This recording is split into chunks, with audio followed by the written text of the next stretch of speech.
Да се подсетиме 2001 година, прво Бранко Црвенковски излезе со една ваква папка документи на прислушувани разговори, кои што никогаш не се утврди дали се веродостојни низ судска процедура и дали се фалсификувани, сечени, лепени, монтирани или приредени за да се објават како такви на јавноста, но има една константа, тука беа Верушевски неговите соработници од ДБК кои што и денеска се во притвор, како не знам, 5-6 осомничени, прво осомничени и така натака. Таа константа е иста, 2001 и 2015.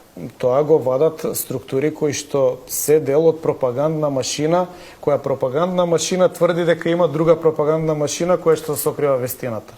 Значи, прилично вака луцидно се постапува, прилично организирано, прилично добро е финансирано, знаеме, сето тоа е финансирано од невладина организација, а парите доаѓаат од надвор од Македонија. Не беше тешко да се предвиди дека ќе има судир, бидејќи се повторува сценаријата од 2001 година. Значи, неколку пати беше гранатирана зградата на владата. Се што прави Заев веќе го прави 3 месеци, меѓутоа го најавува плюс 6 месеци. Не учествуваат и не го признаваат како легитимно собранието од последните избори кои што се веќе година дена позади нас. Значи, ова се подготвува подолго време. Не е од сега. И доволно е они се добро усогласени таму. Самото реактивирање на Стојанче не е случајно.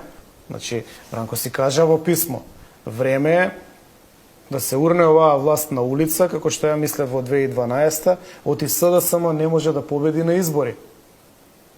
Они се си кажа. Само треба коцките да се сложат со ладна глава, да се изанализира што се случува. И сосема случајно ли е Бранко се јавува со писмо, утре дента се напаѓа караула. И се повторуваат сите исти елементи. Како во 2001.